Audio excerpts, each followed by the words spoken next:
صدقتش. انا قلت لا هم هيقبضوا على زوجته ليه؟ لا بيتاجر في مخدرات ولا بيتاجر في ممنوع ولا لنا دعوه ولا لنا اعداء، وطول عمرنا محبوبين على اليوتيوب والناس تقول انتوا عيله محترمه. اختطاف احمد يوم الخميس الماضي داخل قاعة روزينا بمدينة منيا النصر. هل احمد كان بيتجوز فعلا ولا ايه اللي كان حاصل في الوقت ده؟ احمد متجوز بقاله سنتين ومعاه طفلة ايلين. احنا قلنا بتقولوا 3 سنين ولا سنتين؟ لا سنتين، لان هي بنته عندها سنة وشهرين او حاجة زي كده. تمام. طبعا مراته كانت لسه يعني ما كملتش السن لكتب الكتاب، فلما اتمت 18 سنة كتبنا الكتاب يوم الاربع، وقال افرحهم واعمل لها قاعة وبتاع يوم الخميس كشغل برضو للقناة. ودعا طبعا كل القنوات اللي هي الصغيرة والقنوات الكبيرة، وهو محبوب على مستوى جمهورية مصر العربية كلها وعلى مستوى العالم. تمام.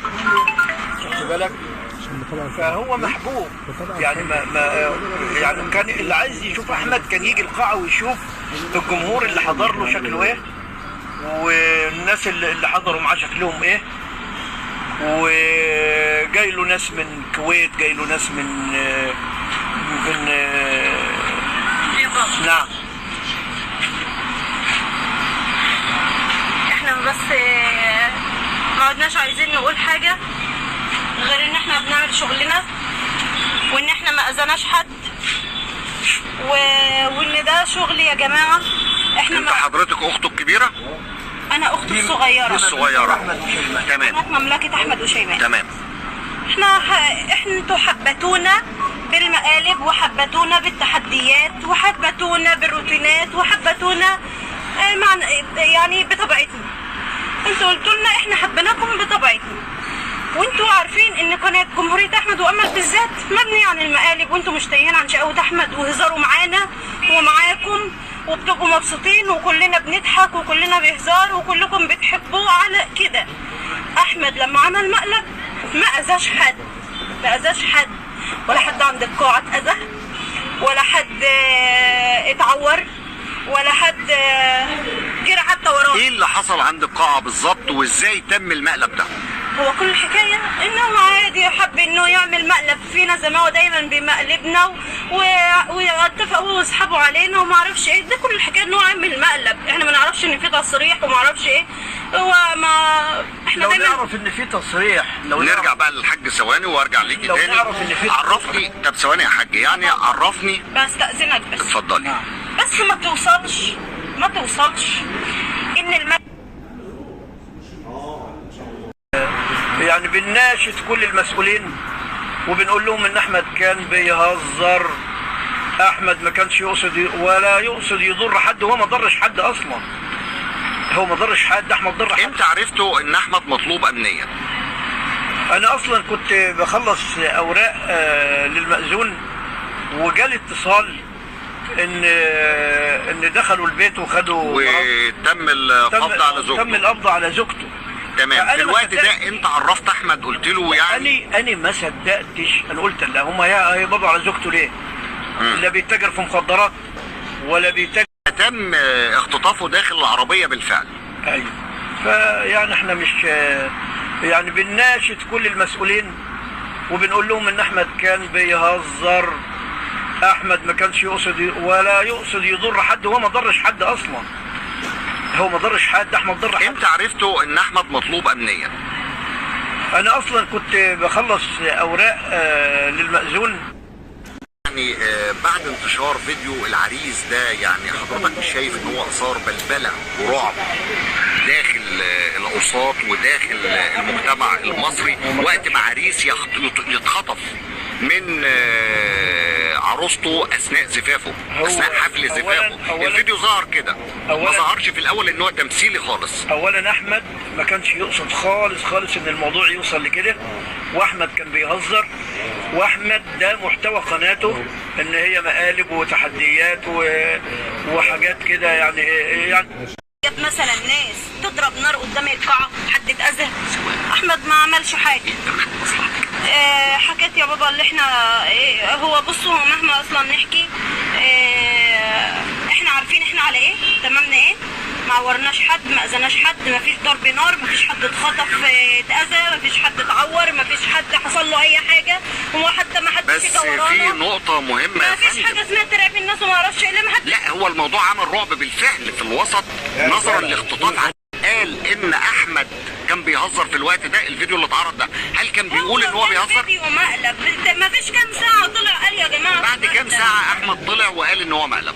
يعني ما فيش، يعني هو كان عامله يجي الساعة 1 ولا 2 بالليل، صحى من الصبح قام قال ده مقلب يعني بعد 7 ساعات تقريبا اختطاف تم رصدها. الموضوع ما كانش في دماغنا كده خالص، الموضوع كان قصده شغل وبضحك مع اخواته وبنهزر مع بعض زي ما احنا بنعمل كده في عزبتنا. بس هو اول انتوا من عزبة حمادة مركز ذكرنس؟ عزبة حمادة مركز ذكرنس، بس احنا بقى كنا في منية النصر، ما نعرفش ان الجو ده ولازم تصريح وكلام من ده، وكل الناس عارفه احنا تمامنا ايه، واهم حاجه الحمد لله ان احنا ما اذناش اي حد وما ضرناش حد، وكويس كل الناس عارفين احنا على ايه وتمامنا ايه، وما عدناش هنتكلم اكتر من كده. اخواتنا متابعينا حبايبنا دايما في ظهرنا، والناس شويه يعني 5% كده المحرضين دول، لازم زي ما عندنا احباب عندنا اعداء، وكل ناجح ليه اعداء، يعني كل ناجح ليه اعداء يا جماعه، والحمد لله على محبينا اكتر من اعدائنا بكتير. عشان كده اتعرفنا في وقت قصير جدا ولينا محبين، يعني بنجيب مشاهدات اكتر من مشتركين. بس الموضوع مش مشاهدات، مش عشان تجيبوا مشاهدات يوصل الموضوع لاثارة بلبلة للرأي العام. الناس اللي بتقول هم بيعملوا كده علشان ترند، احنا مش محتاجين ترندات، وكل متابعينا يعرفوا كده ان احنا دايما في ترندات. كل متابعينا عارفين ان قنواتنا جميعا عارفين ان احنا دايما في ترندات بعيد عن اي مقلب. واصلا لو كان في دماغه ترندات كده فرح احمد وامل كان هيطلع ترندات من غير اي خطف. طب ليه الخطف؟ يعني ليه تصوير فيديو الخطف؟ هو كان قصده يهزر معانا زي ما هو بيهزر معاكم، بس الموضوع وصل ان مصر كلها حضرت معاكم. هو يعني حاجه بقى ما نقصدهاش، احنا بنهزر. ابنك بالوضع ده والله يعني هو الحمد لله على كل حال، شويه اجراءات ان شاء الله ويطلع، وكل شيء بقدر الله، واحنا راضيين بقضاء الله وقدره سبحانه وتعالى، واللي ربنا رايده هيكون. وطبعا زي ما ربنا سبحانه، زي ما الرسول صلى الله عليه وسلم قال في الحديث ان الله قدر مقادير الخلائق قبل ان يخلق السماوات والارض ب50,000 سنة، ب50,000 سنة. ولكن كل شيء مكتوب، كل شيء مخطط. ولكن هل انت راضي عن اللي احمد عمله امام القاع وتصوير فيديو، يعني فيديو تصويري بخطفه من امام القاعة بدون علمك او بدون علم الموجودين؟ هو ما هو لازم يبقى فيه حاجة في المقلب، امال هيبقى اسمه مقلب ليه؟ لازم يبقى فيه حاجة في المقلب، لازم ده ممكن يكون في حد عارف معاه، ممكن يكون في حد عارف وعلى علم معاه واصحابه مثلا متفقين معاه او كده. امال هيبقى مقلب ازاي؟ لو كلنا عرفنا كده انه بيعمل مقلب كان هيبقى مقلب ازاي؟ القاعات بمركز منية النصر بمحافظة الدقهلية، ولكن تم رصد الفيديو من قبل الجهات الأمنية اللي على الفور بدأت تدور على أحمد، واللي تم القبض على زوجته ظهر اليوم.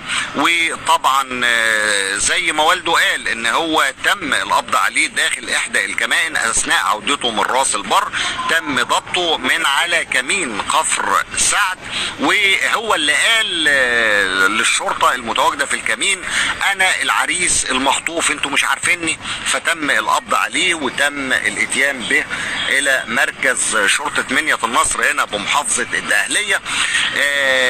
الان بيتم التحقيق معاه داخل المركز لعرضه